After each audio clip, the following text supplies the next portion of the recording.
నీ కొడుకును నువ్వు నిలబెట్టాలా? నీ కొడుకు వల్ల నేను గెలిచిన నేను కానీ అది వాడు మాట్లాడితే వాళ్ళ కుటుంబ వ్యక్తులు పదాలు చెప్పుకుంటూ వచ్చే పరిస్థితి వచ్చింది. కొడతా కొట్టి తీరుతా కొడతా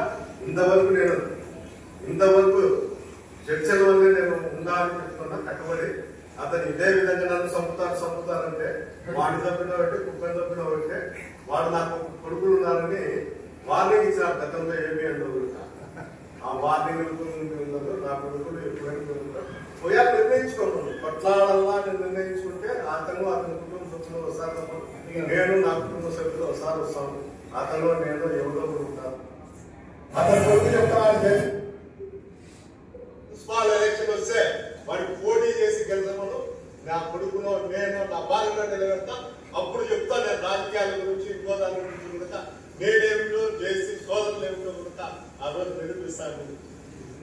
అరే నాయనా, ఆంధ్రప్రదేశ్ లో నన్ను ఒక్కనే గెలిపించింది.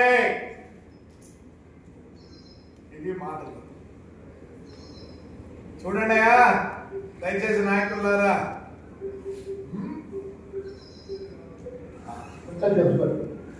తెలుగుదేశం కాదు, వైఎస్ఆర్ కాదు, జనసేన కాదు, ఏ పార్టీ వచ్చినా ఎలక్షన్ అయిపోయినాక 2-3 నెలల్లో అది కూడా ఇప్పుడు కూడా చెప్తాను. ఇది మెచ్చని తెలుసుకోండి.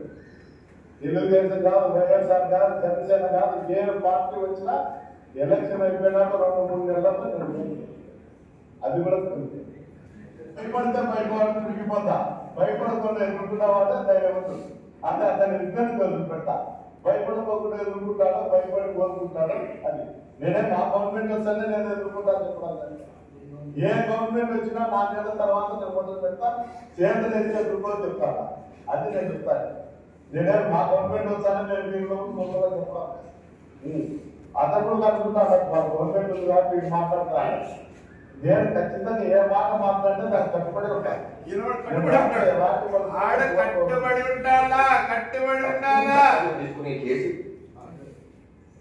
సట్టును కట్టాలు తీసుకునే జేసీ ప్రభాకర్ రెడ్డి ఇంటికి వెళ్ళాడు, మాజీ ఎమ్మెల్యే ఇంటికి. ఒకవేళ జేసీ ప్రభాకర్ రెడ్డి ఆ సమయంలో ఉండి చంపేసేవాడు. చంపడానికి జరుగుతుందండి. చెప్పులతో నీకు చీము నెత్తరము ఇటుంటే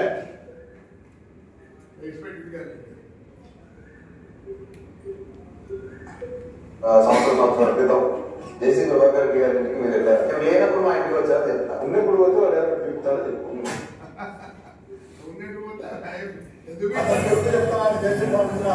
నేను కార్యకర్తలు గంటగా ఉంటాను. నేను తప్పుకుంటే గంట కూడా కార్యకర్తల ప్రాంతంలో తిరగలేదు. నేను అయ్యో పాపం అని దయాదాక్షాల వల్లే ఈ రోజు తెలుగుదేశం కార్యకర్తలు కానీ నాయకులు కానీ వాళ్ళ మాజీ ఎమ్మెల్యే కానీ నా దయాదాక్షం వల్లే కార్యకర్తలు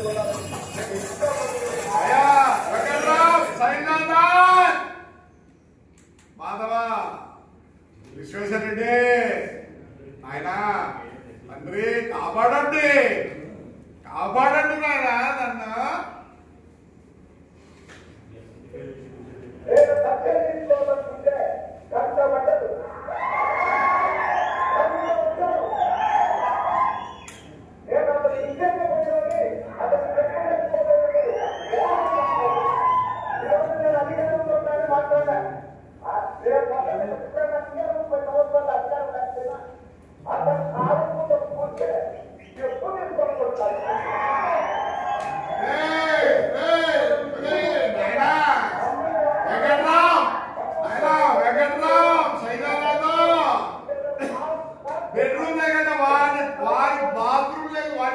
బాత్రూంలో అడుగు పెట్టలేకున్నాడు.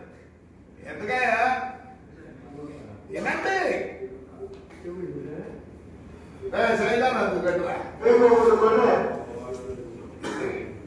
మా సైదానాథ్ కాంగ్రెస్ ప్రెసిడెంట్ ఉన్నప్పుడు ఏమేమి మాట్లాడినాడు. చల్లా మర్చిపోయిన వాళ్ళంతా ఇంద్రాత అన్న